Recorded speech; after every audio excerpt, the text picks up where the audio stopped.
Remember me. For Virginia. For America.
It's Howard.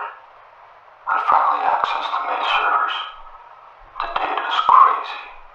It's all from an explorer down there. This guy went to Wonderland. Wonderland, metastructure, tomato. This Gothanaut went down there with some new gear, and his data's insane. Sit down for this. It's bombshell. From everything I've looked at, I can confidently say Wonderland keeps copies. It's like a team machine. You can't ever delete or replace a file permanently. Every time something is moved, a copy is kept on there. It copies the subjects of every transaction. That's why there's so many heat signatures. Our guy, Gothanaut C, he found a copy. It killed him.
Long ago, a universe ended and all fell into darkness. In that darkness, there were two beings, tree and serpent. They spoke for many eons until one day, serpent became bored. Something would be more interesting than nothing, she said. So serpent decided that she would create a universe. Without letting Tree know, serpent slowly shed her skin and left her branch. First, she laid world eggs. Eggs so big that one could spend their entire life on them. Then she laid God eggs. Eggs with beings to help organize the universe. Then she laid all the plant and animal eggs. Eggs which would make more trees and more serpents. Many God, plant, and animal eggs fell on the world egg known as Earth. It was a cruel and wild place, so cruel and wild that the most powerful deity was the goddess of chaos. Her name was Entropis. However, Entropis was fair. She gave the ability to dethrone her to 4 other gods.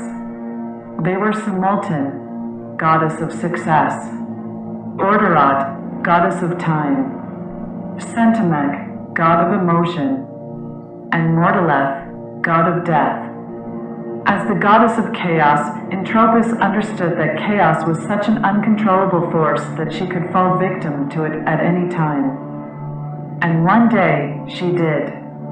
Without any warning, a strange bolt of lightning beheaded her in Giza. Her enormous head fell from the sky and landed in the land of serpents' children. 3 baby serpents found the head. They recognized her instantly. It was fallen Entropis. Then, the baby serpents hatched a plan. If we disguise ourselves with her head, perhaps we could trick the gods into thinking that we are Entropis. Then they could be tricked into giving us power. But once they find out that they were tricked, we would need to kill them to keep our power. How can we kill the gods? We should ask men. They like to make dangerous things. So the 3 baby serpents tucked themselves into the head of Entropis and slithered to the land of men. In the land of men, the baby serpents found 3 types of men. They found a farmer, a warrior, and an advancer. The baby serpents began their performance. I am Entropis, goddess of chaos. The other gods have gone mad. We need to destroy them before they hurt the land of men. In awe of Entropis's head, the 3 types of men quickly went to work on a weapon. They used a special glass to harness a strange lightning, similar to the very lightning which had killed Entropis herself. They surrounded the charged glass with a strong stone carved into the shape of a handsome hero. When the men finished the weapon, they showed it to Entropis's head. Behold, Pyrasma, the destroyer of gods. The baby serpents thanked the men and took Pyrasma to meet the gods. Eventually, the gods found Entropis's head. We have been so worried. Are you okay? I am hurt, but I was treated well in the land of men. They even gave me a gift. Let us restore your powers first. With that, the 3 baby serpents became very powerful. Thank you. Now meet Pyrasma. And at the speed of light, Pyrasma burned the gods to death. The 3 powerful baby serpents thanked Pyrasma and gave the gift of life to all statues in the land of men. After terrorizing their enemies in the animal kingdom for eons, the 3 baby serpents decided that it would be best to grow themselves more, since they wanted to look older. Each baby serpent went to a different world egg to mature. But one world egg was too hot and the baby died. Another world egg was too cold and that baby froze. The only baby that survived continues to grow inside Earth herself, where heat and cold are in perfect harmony.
sorry. We are sorry. At least everyone is free now. We do not feel free. You want another chance? You had your chance. It's in death in Egypt. All I have is a suggestion for you, Angel. Divide yourself until you no longer can. Some of your particles will trickle randomly through the fabric of time in every direction. Learn how soul division contains the past, present, and future. Perhaps your passion.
this?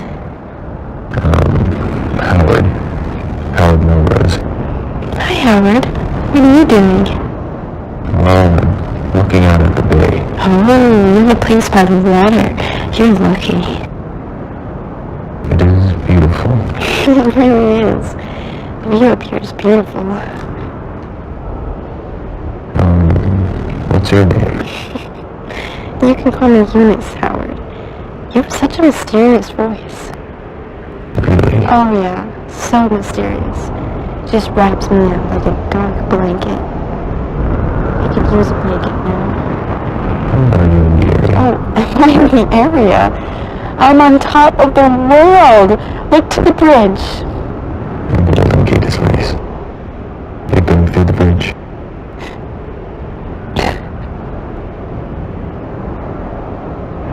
Say my name when you're lonely.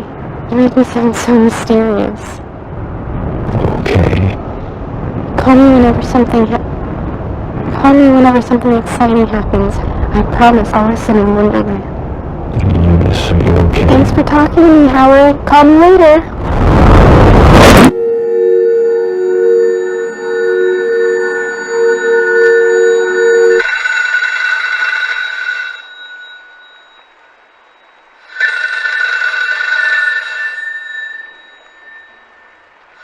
Hello?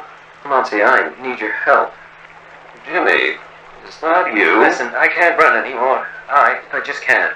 Nobody likes me anymore. Everybody wants to run me over in the street now. I'm just a dirty dog. Jimmy, it's late.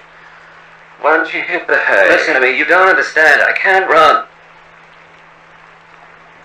What do you want? I want you to run. Oh, everyone loves you, Monty. Everyone loves you. Jimmy, that's just plain silly. You're already a better president than I'll ever be.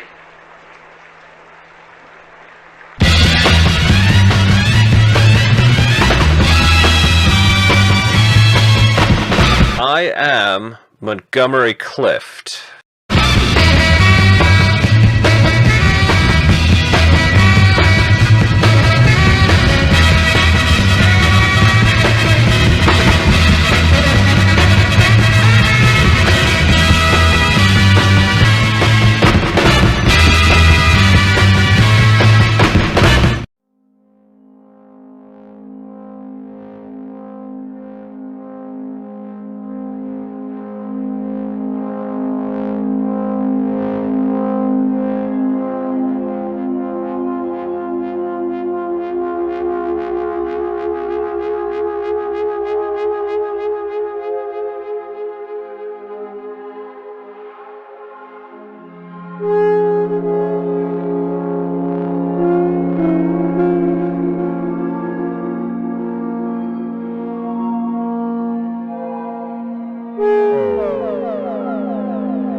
Remember me.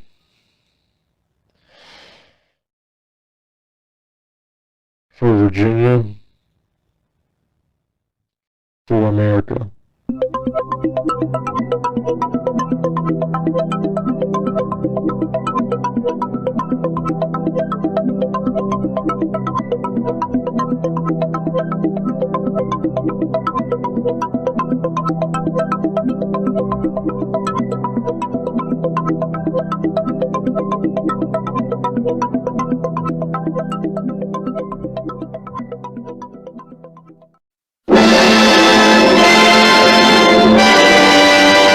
The FBI is offering a reward of up to $1 million for information leading directly to the arrest of alleged murderer Howard Melrose.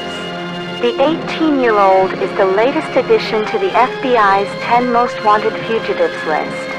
In 1968, Melrose was contacted by Eunice Dean, Vice President James Dean's older sister. During the call, Melrose verbally assaulted and threatened Eunice, after which she leapt off the Golden Gate Bridge. Melrose was caught on camera shortly before leaving San Francisco. Special Agent Rod Serling. Howard is dangerous. His voice alone can kill a man.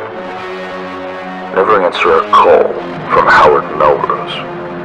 Keep your children far away from that telephone. If you have tips about Melrose's whereabouts, dial 1-800 Dean Deliverance. We want to keep Howard Melrose away from every telephone in America.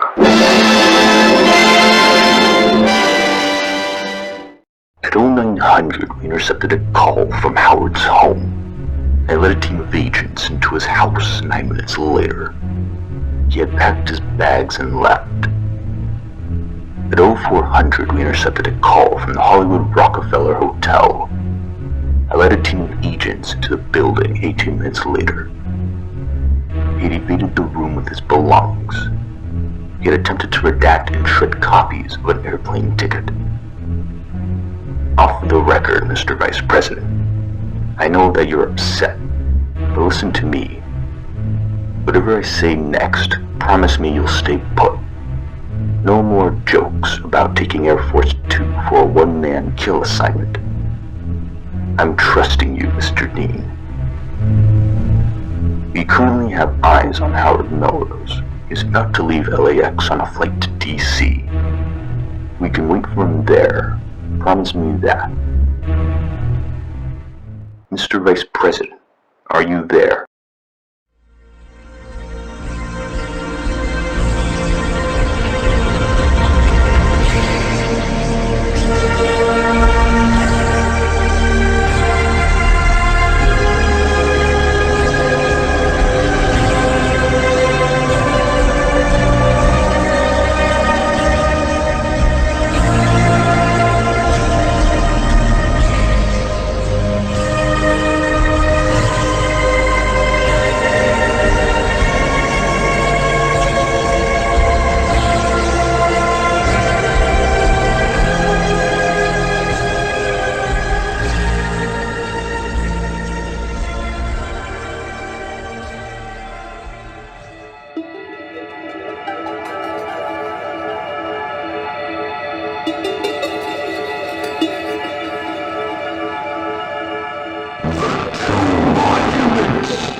Weeks following the disappearance of James Dean, the National Park Service suspended all ferry services to Liberty Island, and over the next 48 hours, a massive platform was constructed at the base of the Statue of Liberty.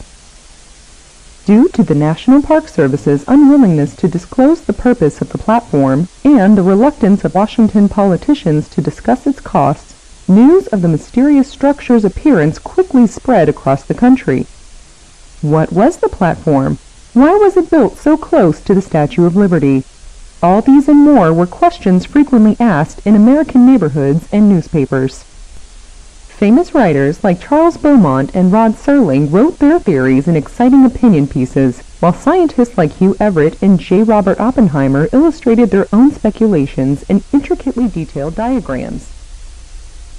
But all Americans, civilians and celebrities alike, were equally in the dark.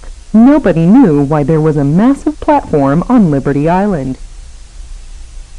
Shortly after the cement of the platform had visibly dried, workers surrounded the structure with robust titanium fencing, inside of which thousands of chairs were installed, each bolted deep into the photographs of the chairs on Liberty Island were quickly printed on front pages around the country. Photographs of the platform's various angles were televised after news broadcasts to give audience members time to scrutinize over visual details. Many of these hastily edited slideshows were looped for an additional 15 minutes to allow family units to gather in living rooms and analyze the platform as closely as possible. The broadcasts, though strange and unprecedented, were well received for uniting families in the evenings. On the third morning after the platform's completion, workers were seen lining the entire island with large explosives. Every acre of land around the Statue of Liberty and the platform's metal fences was covered in an intricate web of electrical wires wrapped around bundles of dynamite. The sight greatly concerned New Yorkers. Due to unsubstantiated rumors of an impending atomic bomb test on Liberty Island, roadways became violently congested with traffic and airports were suddenly packed with newly registered passengers. Many civilians wanted to leave the East Coast in order to avoid any potential shockwaves produced by the Liberty Island explosive. While law enforcement and regional government officials urged the public to remain calm and at home, no concrete reasoning was ever provided. Ambiguous explanations from many mayors and governors only worsened the widespread anxieties. Numbers of missing children dramatically increased in the afternoon as groups of siblings refused to stay put with parents at home and decided instead to seek shelter out west. Cats, dogs, and other domestic animals ran freely through city streets, released by their owners in an attempt to spare their lives. Dog, cat, and snake attacks became common in all major cities. In New York City, Chicago, Los Angeles, and Miami, curfews were dispatched to collect loose pets. 1 in every 5 servicemen sustained injuries from agitated animals. Even the incumbent president was attacked by a dog which had passed through the White House fence. Rushed to the Walt Disney Hospital to treat injuries, the president remained indoors for the rest of the day. In the evening, she requested a full explanation be provided by a representative of the National Park Service on live television. There would be no response, and an hour later, at 6 p.m. Eastern Time, the explosives on Liberty Island detonated. The resulting shockwave caused the Statue of Liberty to visibly totter. Fires erupted on all trees in the area. Since the fencing and chairs were bolted into the ground, the platform remained completely unscathed. However, the surrounding inferno released massive clouds of ash into the sky. Passing ships and aircrafts recorded the hellish scene on film. Ferry services were reopened by the National Park Service to allow firefighters access to the flames. By 7 p.m., all plant life had been decimated, and the Statue of Liberty had become even more oxidized from being exposed to high temperatures. A nuclear attack on Liberty? Construction gone wrong? Headlines provided no more clarification than your next-door neighbor. Firefighters extinguished the fires by 9 p.m. and reported no American fatalities. At midnight, cameras captured the activation of a spotlight on the Liberty platform. The bright white circle of light remained unoccupied for several minutes before a handsome...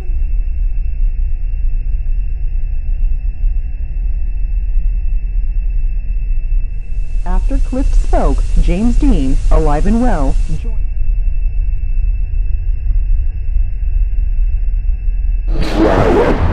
Fools. My disappointment is vast. I had to save a goddamn teenager from being murdered by the vice president. Yet you still support Mr. Dean. Grief makes monsters, and monsters stay in power. Yet you still see me as the monster. Why don't you look in the mirror sometime?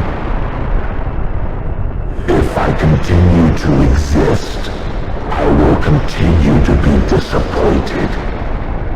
If I let you exist, you will continue to be a disappointment.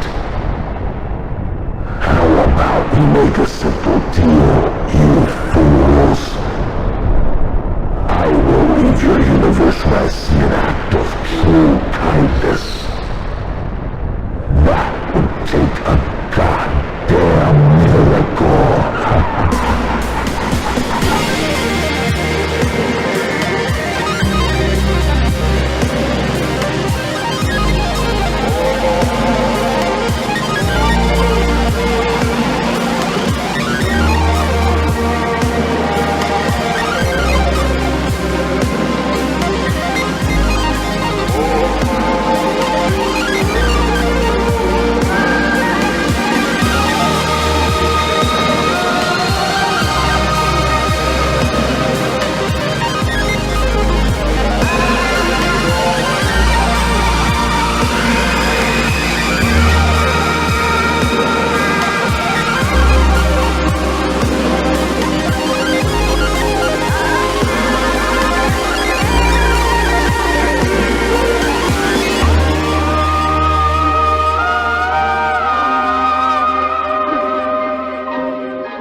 I am Montgomery Clift, and I approve this message.